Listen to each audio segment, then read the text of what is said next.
श्री स्वामी समर्थ माझ्या चॅनलमध्ये आपल्या सगळ्यांचे मनापासून स्वागत करते।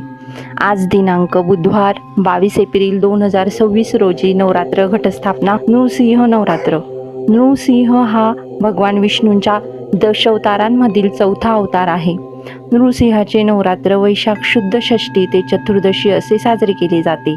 तर त्यांची उपासना काय आहे तर प्रत्येक महिन्याच्या कृष्ण अष्टमीस नृसिंह व्रत, गुरुवारी येणाऱ्या त्रयोदशीस म्हणजे त्रयोदशी व्रत, फाल्गुन वैद्य द्वादशीस म्हणजे द्वादशी व्रत अशी उपासना केली जाते। शनिवार हा नृसिंहाचा वार सांगितला आहे।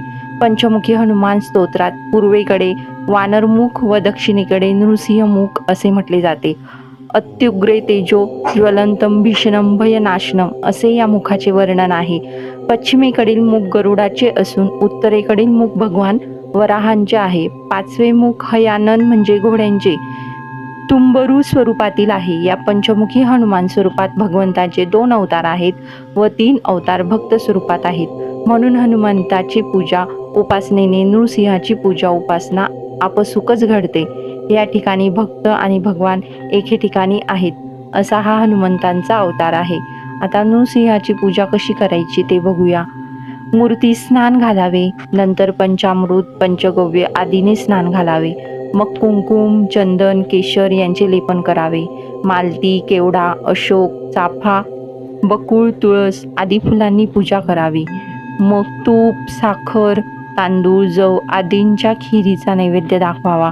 शेवटी मग आरती करायची असे नृसिंह पुराणात सांगितले आहे। कलियुगात जो भक्तियुक्त अंतकरणाने श्री नृसिंहाचे पूजन करील त्याचे सर्व मनोरथ पूर्ण होऊन त्याच्या सर्व शत्रूंचा नाश होऊन तो मोक्षाचा अधिकारी होतो। श्री नृसिंह मंदिरे ही आपण बघू किती आहेत। श्री लक्ष्मी नृसिंह देवस्थान नीरा नरसिंहपूर येथे आहे। परत दुसरं मंदिर त्यांचं अहोबल आंध्र प्रदेशात। तिसरं मंदिर नृसिंह क्षेत्र सांगवडे येथे आहे। चौथं श्री लक्ष्मी नृसिंह मंदिर धोमवाईला। 5वं श्री नृसिंह देवस्थान पुसद येथे आहे। कोपर नृसिंह कर्नाटकला आहे। झरणी नृसिंह कर्नाटकमध्येच। नरसिंहपूर सातारा। जोशीमठ अथवा ज्योतिर्मठ गडवालला आहे। श्री नृसिंह मंदिर मेहकर वैनगंगा काठी आहे। पुण्यात सदाशिव पेठेत श्री लक्ष्मी नृसिंह मंदिर आहेत। आपल्या समूहातील ही महाराष्ट्रातील नृसिंह सरस्वती मंदिरे आहेत।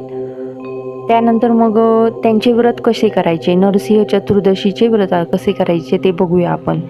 हे व्रत विष्णू भक्तांनी व संकटनाशाची इच्छा करणाऱ्यांनी दरवर्षी वैशाख शुक्ल चतुर्दशीला निष्ठेने करावे। व्रताचे पंचामृत स्नान पूजा व उपवास असे 3 मुख्य विधी आहेत। या व्रतास चतुर्दशीच्या दिवशी माध्यान्ह कालापासून सुरुवात करून दुसऱ्या दिवशी घरातील सर्वांनी एकत्र उपवास सोडावा व सांगता करावी। चतुर्दशीच्या दिवशी दुपारी अंगाला मूर्तिका गोमय आवळे व तीळ लावून स्वच्छ स्नान करावे। जवळ नदी समुद्र असेल तर तेथे जाऊन स्नान करावे। पूजेस सुरुवात करण्याआधी श्री नृसिंहाची खालीलप्रमाणे प्रार्थना करावी। नृसिंहम देवदेवेशम तव जन्मदिने शुभे उपवासम करिष्यामि सर्व भोग विवर्जितम श्री नृसिंह महोग्रस्त्वं दया कृत्वा ममोपरि अद्याहम प्रविधास्यामि व्रत निर्विघ्नताम नय। पूजा सायंकाळी करायची असते। ते स्थान स्वच्छ करावे। गाईच्या गोमयाने सारून घ्यावे। फरशी असल्यास स्वच्छ धुवून काढावी। त्यावर भगवंताचे स्मरण करून अष्टदल काढावे। त्यावर तांब्याचा तांब्या पाण्याने भरून ठेवावा। तांब्यावर तामण ठेवावे। त्यात गहू भरून श्री नृसिंहाची मूर्ती विधीपूर्वक ठेवावी। अक्षदा व पुष्पे वाहून भगवान नृसिंह आपण येथे यावे असे आवाहन करावे। विधीपूर्वक आसन पाय धुण्यासाठी पाणी अर्पण करावे। अर्घ्य व आचमन द्यावे। त्याची पूजा करावी। पूजा करताना शक्य असल्यास शंख नाद नगारा वाजवावा। नंतर प्रतिमेस पंचामृताने गरम पाण्याने व उटणे लावून स्नान घालावे। मल्लिका मालती केतकी अशोक चाफा पुनाग्न नागकेसर बकुल उत्पल तुळस कणेर पलाश पुष्पे अर्पण करावी। या फुलांची देवास माळा घालावी। अखंड बिल्वपत्रे व तुळशी दले अर्पण करावीत। पूजा करून मग महिष महिष, गुगुळ, तूप व साखर यांनी तयार केलेला धूप अर्पण करावा. दीप ओवाळून महानैवेद्य दाखवावा. हविष्य, तूप, साखर, तांदूळ, जवाची लापशी, खीर याचा नैवेद्य अर्पण करावा. नंतर आरती आळवणी करावी.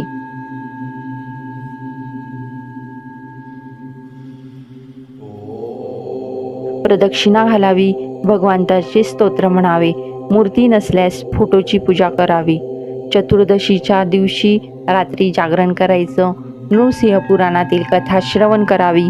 जप करायचा आहे. दुसरे दिवशी सकाळी स्नान करायचं, नंतर पूजा करायची. नंतर सिंहांचा शांतपणे जप करायचा आहे. सत्पात्र ब्राह्मणास भोजन द्यायचे आहे व यथाशक्ती दक्षिणा द्यायची आहे. हे व्रत समाजातील सर्व लोकांना करता येण्यासारखे आहे. फलप्राप्ती, मनोकामना पूर्ण होतात. पुत्रप्राप्तीची अपेक्षा असेल तर तसे होते. मात्र पूर्ण भक्तियुक्त अंतकरणाने हे व्रत करावे. घरातील कटकटी दूर होतात व संसार सुखाचा होतो. निर्धनी कुबेर होतो. शत्रुनाश होतो. भूतबाधा दूर होते.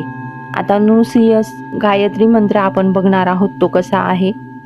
ओम उग्र नृसिंहाय विद्महे वज्रनखाय धीमहि तन्नो नृसिंह प्रचोदयात असा हा मंत्र आहे. त्यानंतर मग आपण इथे वेगवेगळे मंत्र म्हणू शकतो. हा गायत्री मंत्र आहे. नंतर नृसिंह बीज मंत्र पण आहे. परत संकट मोचन नृसिंह मंत्र आहे. नरसिंह शाबर मंत्र आहे, जो 41 दिवस रोज एक माळ जप करायची. नंतर हवन करून त्याचं नैवेद्य आरती करायची आहे. नृसिंह कवच पण आपण म्हणू शकतो. अशा प्रकारे परत श्री समर्थ रामदास कृत नृसिंह पंचक पण आहे. ते पण आपण वाचू शकतो. हे म्हणजे हे जे नवरात्र चालू आहे तेवढ्यामध्ये आपण नृसिंहांचा हे सगळे जे कवच वगैरे आहेत ते सगळं आपण तेथे वाचू शकतो. सर्व नृसिंह भक्तांनी नवरात्रात रोज पठण करावे असे हे सगळे स्तोत्र मंत्र आहे. आजपासून श्री नृसिंह नवरात्र चालू होत आहे. आजपासून ही सेवा करू शकता. 30 एप्रिलपर्यंत नृसिंह जयंती आहे. तर या कालावधीमध्ये जास्तीत जास्त लोकांनी याची सेवा करायची आणि त्याचा लाभ घ्यायचा आहे. आणि ह्याच्यामध्ये काही चूक झाली असेल तर क्षमा करायची आहे. झालेली सेवा महाराजांच्या चरणी रुजू करते मी. श्री स्वामी समर्थ महाराज. श्री गुरुदेव दत्त. माझा व्हिडिओ जर तुम्हाला आवडला असेल तर लाईक करा, शेअर करा आणि सबस्क्राईब करा.